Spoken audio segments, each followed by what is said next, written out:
Good morning everyone. आप सभी का स्वागत है ITI 247 पर। और आज हम लोग चैप्टर 8 के पार्ट 3 को डिस्कस करेंगे, जिसमें हम लोग क्वेश्चन आंसर्स को डिस्कस करेंगे क्वालिटी टूल्स के। तो चलिए हम लोग चलते हैं सीधे क्वेश्चन आंसर पे।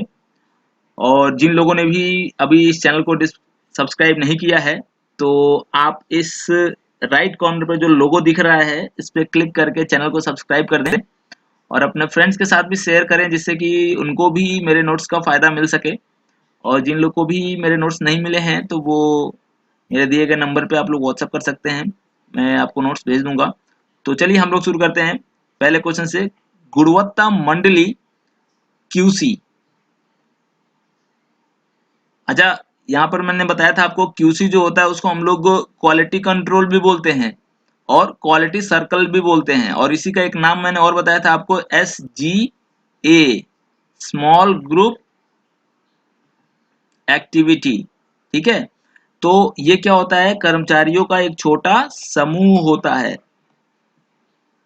जिन लोगों ने भी कल के मेरे वीडियो को अच्छे से देखा होगा, उनको थ्योरी समझ में आई होगी, तो वो इसका जवाब दे दिए होंगे। अगला क्वेश्चन देखते हैं। निम्न में से कौन सा SGA चरण नहीं है?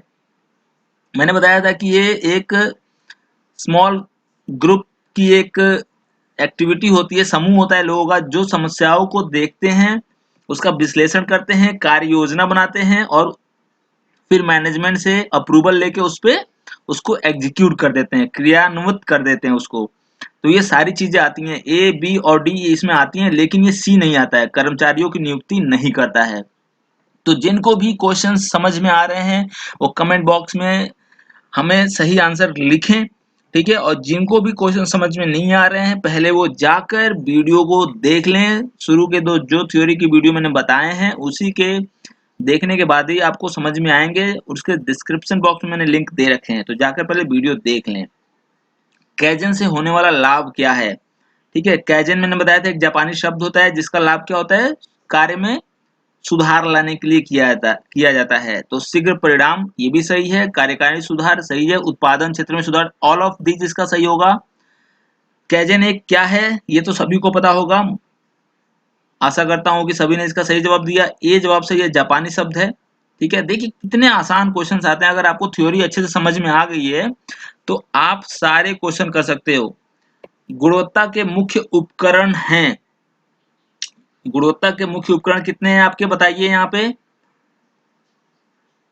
तो चार्ट के द्वारा भी, सॉफ्टवेयर के द्वारा भी, युक्ति के द्वारा भी, सब ये उपकरण है। गुणवत्ता बढ़ाने के लिए सब कुछ प्रयोग किया जाता है। तो डी सही जवाब है इसका। अंतर्राष्ट्रीय मानकीकरण संस्थान में कुल कितने देशों के मानकीकरण संगठन इसके सदस्य हैं? अब इसमें देखिए ऑप्शन में कहीं भी दिया नहीं है 164। 164 कहीं भी ऑप्शन में दिया नहीं है, तो सही जवाब इसका क्या होगा, 96। लेकिन एक चीज मैं और बता दूं कि अगर आपको ये क्वेश्चन आता है, ठीक है, और आपको ऑप्शन में 164 नहीं दिया गया है, तो आपका जो सब 164 के जो सबसे नजदीक रहेगा वही आंसर टिक लगाएंगे, तो आप इसका सी जवाब सही लगाएंगे, क्योंकि 164 से करीब है। लेकिन अभी मैं ये भी आपको बता दे रहा हूँ कि अब अगर ये क्वेश्चन एग्जाम में आता है, तो याद रखिएगा सही ऑप्शन ही आएगा। 164 दिया होगा ऑप्शन में, तो उसकी चिंता ना करें आप। ISO का पूरा नाम क्या है? तो मैंने बता दिया था, इंटरनेशनल, अंतर्राष्ट्रीय मानकीकरण संस्थान। तो देखो यहाँ पे कौन सा है, अंतर्राष्ट्रीय। देखो पहली बात तो अंतर्राष्ट्रीय वाला ही सही होगा, डी तो होगा नहीं, भारतीय तो होगा नहीं। ठीक है, तो अंतर्राष्ट्रीय मानकीकरण संस्थान बी सही है इसका, तो बी जवाब इसका सही होगा। ठीक है, अगला क्वेश्चन देखते हैं हम लोग। निम्न में से कौन TQM का अवयव नहीं है? TQM मैंने बताया था आपको, टोटल क्वालिटी मैनेजमेंट, जो गुणवत्ता को बढ़ाने के लिए जो यूज किया जाता है। मैंने बताया था आपको, गुणवत्ता को बढ़ाने के लिए आप उसमें विपणन, मार्केटिंग भी यूज कर सकते हो, कम्युनिकेशन भी यूज कर सकते हो, और आप उसमें फाइनेंस का भी प्रयोग कर सकते हो, इंजीनियरिंग का भी प्रयोग कर सकते हो। तो ये सब जितनी भी सारी चीजें होती हैं, टीवी के ऐड का भी विज्ञापन में आ जाएगा, मार्केटिंग में ही आ जाएगा, सब प्रयोग कर सकते हैं आप। तो उद्यमिता उसी के अंतर्गत आता है, संचार भी उसी के अंतर्गत आता है, कर सकते हैं आप। नेतृत्व भी कर सकते हैं, आप एक लीडर बन के प्रोडक्ट का प्रचार कर सकते हैं, नेतृत्व करता कर सकते हैं, गुणवत्ता बढ़ेगी उससे। तो ये तीनों क्या आते हैं, अवयव हैं उसके। नजरबंदी नहीं है, ऐसा नहीं कि आपने प्रोडक्ट कंपनी में कोई प्रोडक्ट ए नाम का कोई प्रोडक्ट बनाया और बना के उसको क्या कर दिया, नजरबंद कर दिया। अगर आपने नजरबंद कर दिया तो वो तो दूसरों को दिखेगा ही नहीं, तो हमारा गुणवत्ता कैसे पता चलेगा। तो ये डी इसका सही जवाब है। नियमित अंतराल पर संपूर्ण प्रोजेक्ट के प्रदर्शन का मूल्यांकन कर विश्वास रखना कि प्रोजेक्ट गुणवत्ता के मानकों को संतुष्ट करेगा, ठीक है, यह प्रक्रम कहलाता है। आप लोग बताइए इसका सही जवाब क्या होगा। नियमित अंतराल पर संपूर्ण प्रोजेक्ट के प्रदर्शन का मूल्यांकन कर विश्वास रखना। जब भी आपको अगर विश्वास रखना शब्द आपको कहीं दिख जाएगा तो याद रखिएगा आश्वासन उसका सही जवाब होता है। तो ए इसका सही जवाब होगा, गुणवत्ता आश्वासन। नियंत्रण में क्या होता है कि जो आप क्वालिटी दे रहे हो वो आगे भी देते रहो, ठीक है। गुणवत्ता योजना में क्या होता है कि हम कार्य योजना बनाते हैं। तो इसका सही जवाब आपका ए है। नेक्स्ट क्वेश्चन देखते हैं।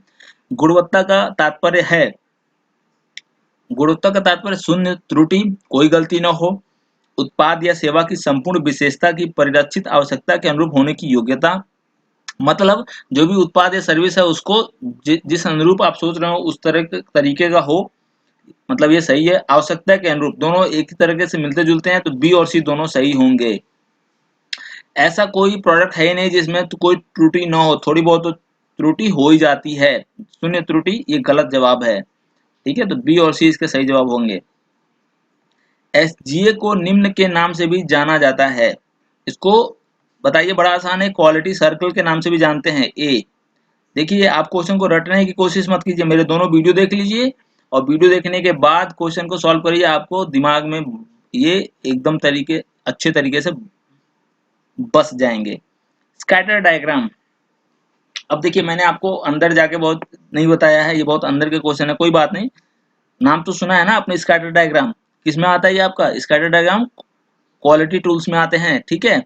तो ये दो चरों के बीच के संबंध को दर्शाते हैं, दो चरों के बीच के संबंध को दर्शाते हैं। अब ये दो चर क्या होते हैं, जैसे मान लीजिए आपको ग्राफ बनाना है तो हमने पढ़ा है ना, थोड़ा बहुत तो जानते होंगे ना आप, एक्स एक्सिस और वाई एक्सिस। तो ये एक्स और ये वाई, तो ये दो चर हो गए हमारे, एक चर एक्स हो गया और एक चर वाई हो गया। तो इस तरह का अगर कोई डायग्राम बनता है तो उसको हम लोग स्कैटर डायग्राम बोलते हैं, ठीक है। तो इसमें दो चर शामिल होते हैं, जैसे मान लीजिए हमने इधर दिन दे दिया और इधर दे दिया कितने किलो का हमने प्रोडक्शन किया। मान लीजिए 1 तारीख को हमने 10 किलो किया, तो यहाँ पे यहाँ तक ग्राफ जाएगा। फिर 2 तारीख को हमने इतना किया 5, तो ये आधा तक जाएगा। फिर ये मतलब दो चर यहाँ पे काम कर रहे हैं। तो स्कैटर डायग्राम में दो चरों के बीच के संबंध को दर्शाते हैं। तो इसका सही जवाब होगा ए। अगला है हमारा TQM, पूरा नाम क्या है इसका, टोटल क्वालिटी मैनेजमेंट। तो देखिए कहाँ पे दिख रहा है आपको, ए ऑप्शन सही है इसका, टोटल क्वालिटी, क्वांटिटी नहीं होता है, ये गलत जवाब है ये, ए इसका सही होगा, क्वालिटी गुणवत्ता से है ये। अगले क्वेश्चन को देखते हैं हम लोग। उत्पाद या सेवा कितने बेहतर ढंग से अपने डिजाइन द्वारा निर्धारित लक्ष्यों को पूरा करती है। उत्पाद या सेवा कितने बेहतर ढंग से अपने डिजाइन द्वारा निर्धारित लक्ष्यों को पूरा करती है, उसको हम लोग विनिर्देशन के लिए अनुरूपता बोलते हैं, ठीक है। उसको हम लोग विनिर्देशन इसी को बोलते हैं कि अगर हम किसी उत्पाद या सर्विस को बेहतर ढंग से एक निर्धारित लक्ष्य तय करके उस पर कार्य करें, ठीक है। तो ए ऑप्शन इसका सही है। उत्पादन कर्मचारियों एवं उनके पर्यवेक्षकों की एक स्वयंसेवक टीम जो नियमित रूप से गुणवत्ता संबंधी समस्याओं का समाधान करती है कहलाती है। ये मैं आपको बता चुका हूँ, क्वालिटी सर्कल, ठीक है। ये कुछ लोगों का समूह होता है जो गुणवत्ता संबंधी समस्याओं का समाधान करती है, ठीक है। अगला है किसी कंपनी की पर्यावरण संबंधी जिम्मेदारियों का मूल्यांकन करता है। पर्यावरण संबंधी मैंने बताया था 14,000 वाला, तो ये आपका डी सही होगा, 14,000। ये 9,000 हो चाहे 9,001 हो चाहे 9,004, ये क्या है 9,000 के सीरीज है। तो ये क्या करते हैं, क्वालिटी को देखते हैं, किसी भी उत्पाद के क्वालिटी को देखते हैं। ये पर्यावरण से संबंधी मानकीकरण करण देता है, स्टैंडर्डाइजेशन ये करता है 14,000, तो इसका डी जवाब सही होगा। अच्छा, पिछला क्वेश्चन मैंने जो डिस्कस किया तो यहाँ पे देखा होगा बड़ा क्लिष्ट हिंदी है, बड़ा कठिन हिंदी है, कभी कभी आपको समझ में नहीं आएगा, लेकिन कोई बात नहीं, कभी भी क्वेश्चन आया करे तो आपको एक बार में ना समझ में आता तो 2 बार पढ़ो, 3 बार पढ़ो, समझ में आ जाएगा। ठीक है। कैजन का लाभ क्या है? जापानी शब्द है, नुकसान को कम करता है, सही बात है ये। यह क्षेत्र उपयोग में सुधार करता है, सही बात है। यह तत्कालिक परिणाम प्रदान करता है, सही बात है, ये परिणाम तुरंत देता है, तो आपका डी सही है इसका, ऑल ऑफ दीज। एक उच्च स्तर के दृष्टिकोण से गुणवत्ता, देखिए गुणवत्ता जो होती है एक प्रबंधन की समस्या होती है, आप लोग इस चीज को, फैक्ट है ये, मतलब जैसे बोलते हैं ना सूरज पूरब में ही उगता है, तो वो फैक्ट है, तो इसी तरह ये भी एक फैक्ट है। मुख्यतः 85 से 95% एक प्रबंधन की समस्या होती है, तो आप इसको एकदम से दिमाग में बैठा लीजिए, रट लीजिए। ठीक है, ये क्वेश्चन आपको आ भी सकता है। एक उच्च स्तर के दृष्टिकोण से गुणवत्ता ये समस्या होती है, 85 से 95% प्रबंधन की समस्या है ये। परेटो चार्ट का प्रयोग 20% समस्याओं का कारण ज्ञात करने के लिए किया जाता है। ये देखिए, ये बस ये फैक्ट्रियों के एक मानक तय कर दिए गए हैं, तो आपको बस ये रटना है, रटने वाली चीज है ये। इसके ऊपर वाला क्वेश्चन भी रटने वाला ही था। तो 20% समस्याओं का कारण ज्ञात करने में किया जाता है, तो इसका बी सही होगा। नेक्स्ट क्वेश्चन देख लेते हैं हम लोग। 5S संकल्पना में यहाँ एक S का अर्थ क्या है? S का अर्थ क्या होता है आप बताइए। देखिए इसमें कुछ दिख रहा है, सॉर्टिंग, SO, ये O है, SO सॉर्टिंग, तो ये इसका सही जवाब है। एक यही है सॉर्टिंग जो है जो दिख रहा है, और कोई एस नहीं है। मैंने आपको 5 एस बताए थे क्या क्या होते हैं, अगर आपको याद नहीं आ रहे हैं तो पांचों एस जाकर वीडियो देखें, उसमें आपको पांचों एस समझ में आ जाएंगे कि पांचों एस का क्या मतलब था। अगला हम लोग देखते हैं, निप्पो एंड डेंसो निम्न में से किस समूह की कंपनी है? ये निप्पोन डेंसो पहले इसका नाम था, अब ये इसका नाम डेंसो इंडिया हो गया है। ठीक है, डेंसो नाम हो गया इसका, DENSO। ठीक है, ये जो है टोयोटा ग्रुप की कंपनी है। ठीक, ये टोयोटा ग्रुप की कंपनी है, तो इसका सही जवाब हो जाएगा सी। ये क्या बनाती है? ये आपके डेंसो जो है आपको विभिन्न प्रकार के औजार, टायर और जितने भी आपकी गाड़ियों के पुर्जे होते हैं वो सब बनाती है। अगला क्वेश्चन देखते हैं हम लोग, किसी संगठन के सदस्यों के सशक्तिकरण हेतु आवश्यक है? किसी भी संगठन के सशक्तिकरण के लिए हमें एसजीए की बहुत आवश्यकता होती है, तो उसका सही जवाब होगा एसजीए, स्मॉल ग्रुप एक्टिविटी। आईएसओ का मुख्यालय कहाँ स्थित है? यह आईएसओ का मुख्यालय जो है, ये पूछ रहा है इंडिया वाला मुख्यालय कहाँ पे है। इंडिया में इसका हेडक्वार्टर जो है नई दिल्ली में है। ठीक है, आईएसओ का जो अंतर्राष्ट्रीय मुख्यालय है वो कहाँ पे है?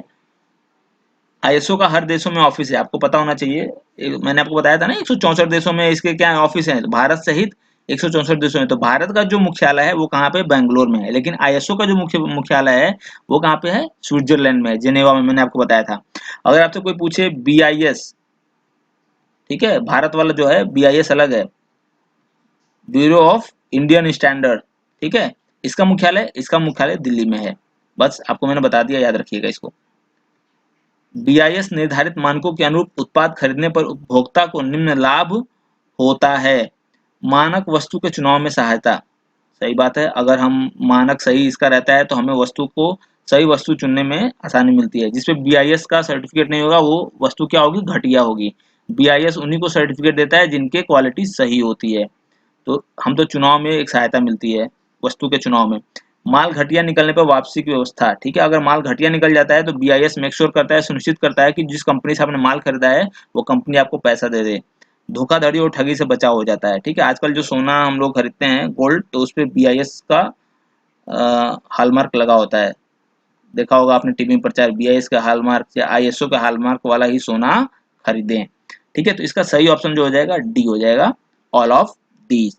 तो आशा करता हूं कि आप लोगों को ये क्वेश्चन समझ में आए होंगे, और जिनको भी क्वेश्चन में थोड़ी बहुत दिक्कत हो रही है, नहीं समझ में आ रहा है, तो आप लोग क्या करें, जाकर पहले मेरे थ्योरी के वीडियो को देख लें, और थ्योरी के वीडियो को देखने के बाद आप जब इस क्वेश्चन को करेंगे तो आपको बहुत ही एक तरीके से समझ में आएगा और बहुत ही अच्छे से आप इसको कर पाओगे। तो इस तीनों सीरीज को आप लोग देख लेना। यही मेरे 3 वीडियो हैं इस चैप्टर के, और आगे से हम लोग नया चैप्टर, जो लास्ट चैप्टर है एम्प्लॉयबिलिटी का, वो हम लोग शुरू करेंगे। ठीक है, तो चलिए आज के लिए इतना ही। और जो आपको ये बीच में जो मेरा लोगो दिख रहा है आपको, उस ITI लोगो पे, ITI 247 पे क्लिक करके आप इस चैनल को सब्सक्राइब कर लें अगर आपने चैनल को नहीं सब्सक्राइब किया है। और जो आपको दोनों तरफ ये आपको प्लेलिस्ट दिख रहे हैं, वो आप उसको देखते रहा करें, जिससे आपका ज्ञान बढ़ता रहेगा। तो मिलते हैं कल। Thank you so much.